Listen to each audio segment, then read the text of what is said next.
સુરતમાં બોઘરા પરિવાર જેસર દ્વારા પિતૃ મોક્ષાર્થ તથા મંદિર નવનિર્માણ અંતર્ગત શ્રીમદ ભાગવત સપ્તાહ જ્ઞાન યજ્ઞનું આયોજન કરાયું હતું। સપ્તાહ જ્ઞાન યજ્ઞમાં હજારો લોકોની જનમેદની વચ્ચે વક્તા ચંદ્ર ગોવિંદ દાસે કથાનું રસપાન કરાવ્યું।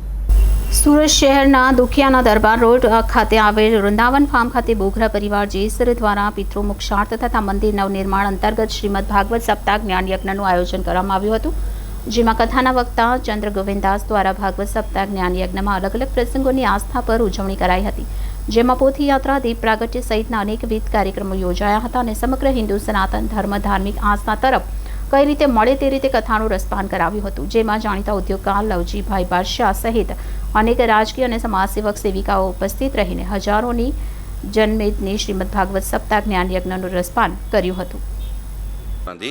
હરે કૃષ્ણ। આજે કઈ પ્રકારનું આયોજન કરવામાં આવ્યું છે?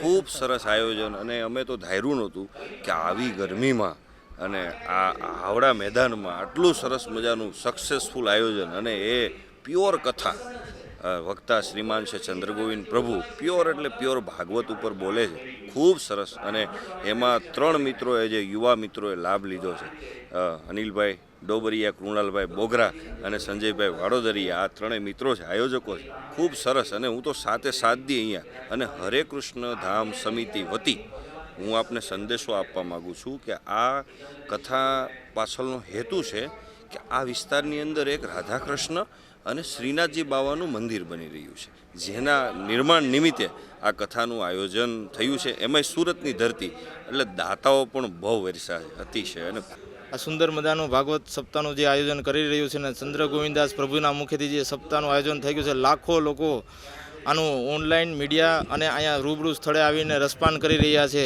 અમને આ આયોજન કર્યું એનો અનેરો આનંદ છે, અને આમાંથી યુવા પેઢી કંઈક શીખે એટલે અમે આ 3 યુવાનોએ આ ભવ્ય આયોજન કર્યું છે, અને ભગવાન શ્રી કૃષ્ણની ભક્તિમાં જોડાય એવો અમારો આશ્રય છે। અને આની અંદર આવો, આ કથાનું રસપાન કરો અને તમારું જીવનને ધન્ય બનાવો। આ 3 યુવાને કેવી રીતે વિચાર આવ્યો?